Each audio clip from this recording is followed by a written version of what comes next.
Bonjour et bienvenue sur ma chaîne Pêcheur d'hommes, Jésus est Dieu fait chair, Alléluia.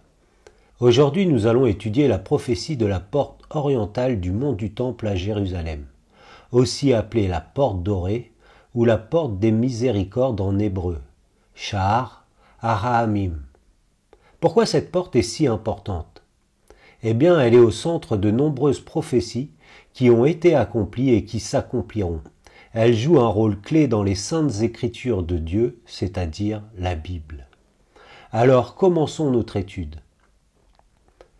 La vieille ville actuelle de Jérusalem est entourée d'une muraille comportant 8 portes principales, et la porte orientale est la plus ancienne porte de la ville, et donne l'accès le plus direct au mont du Temple depuis le mont des Oliviers.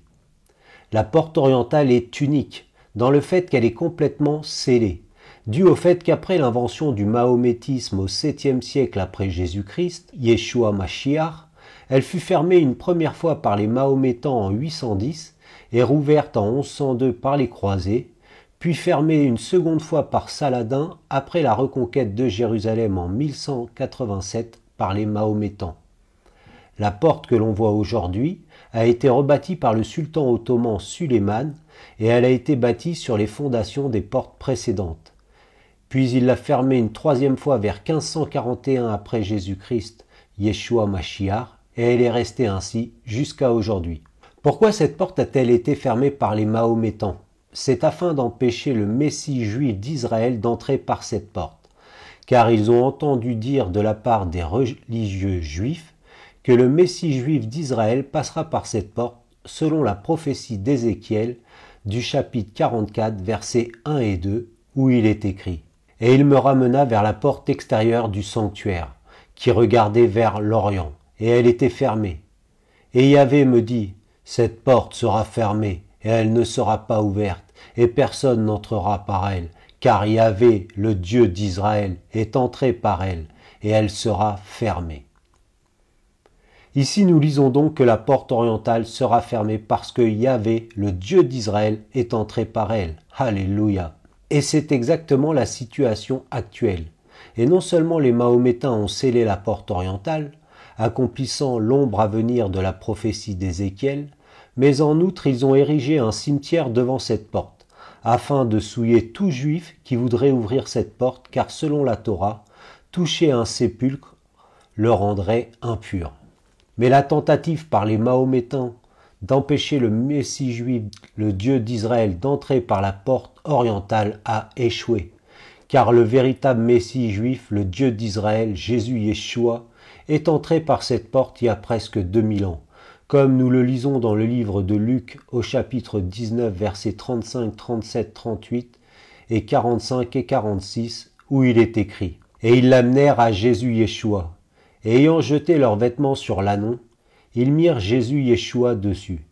Et comme il approchait déjà de la descente de la montagne des Oliviers, toute la multitude des disciples, se réjouissant, se mit à louer Dieu à haute voix pour tous les miracles qu'ils avaient vus, disant: Béni soit le roi qui vient au nom du Seigneur, paix au ciel et gloire dans les lieux très hauts.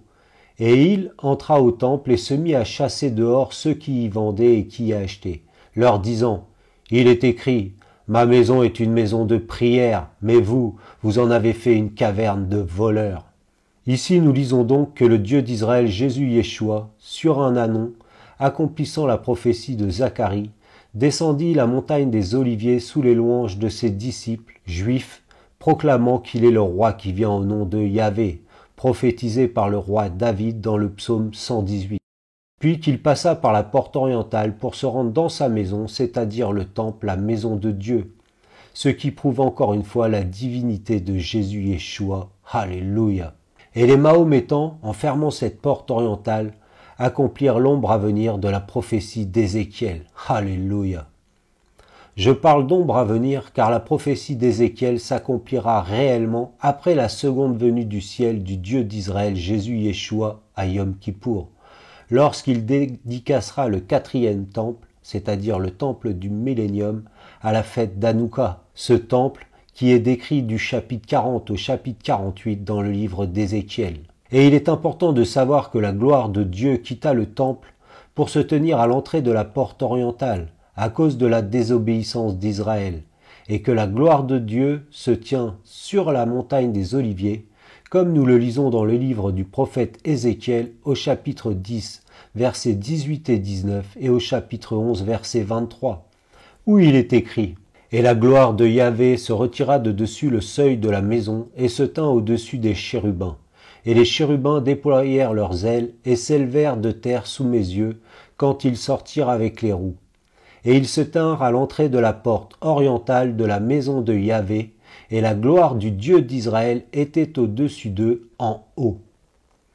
Et la gloire de Yahvé monta du milieu de la ville et se tint sur la montagne qui est à l'orient de la ville, c'est-à-dire la montagne des Oliviers. » Ici nous lisons donc que la gloire de Yahvé se retira du temple et que la gloire de Dieu se tint à l'entrée de la porte orientale sur le mont des Oliviers.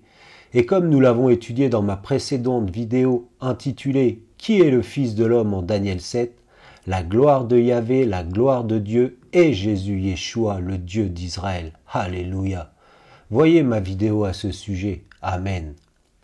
Mais la gloire de Dieu reviendra définitivement dans le 4e temple, c'est-à-dire le temple du millénium, lequel est décrit dans les chapitres 40 à 48 du livre d'Ézéchiel, après, comme je l'ai dit précédemment, la seconde venue du Messie, Jésus Yeshua, le Dieu d'Israël à Yom Kippour. Et alors s'accomplira réellement la prophétie d'Ézéchiel du chapitre 44. C'est pourquoi j'ai utilisé auparavant le terme « ombre à venir ». Alors lisons le livre d'Ézéchiel chapitre 43 versets 1 à 5 et le livre de Zacharie chapitre 14 verset 4, où il est écrit « Et il me conduisit à la porte qui regardait vers l'Orient.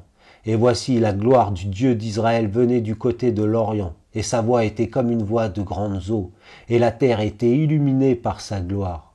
Et l'aspect de la vision que je voyais était comme la vision que j'avais vue quand je vins pour détruire la ville.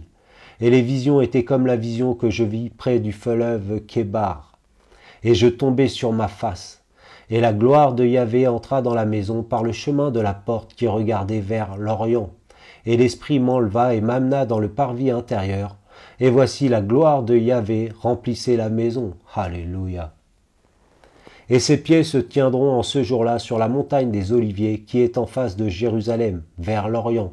Et la montagne des Oliviers se fendra par le milieu, vers l'Orient, vers l'Occident, une forte grande vallée. Et la moitié de la montagne se retirera vers le nord et la moitié vers le midi. Notez ici que le Dieu d'Israël, la gloire de Dieu, Jésus Yeshua, à son retour du ciel sur terre, posera ses pieds sur le mont des Oliviers à Yom Kippour.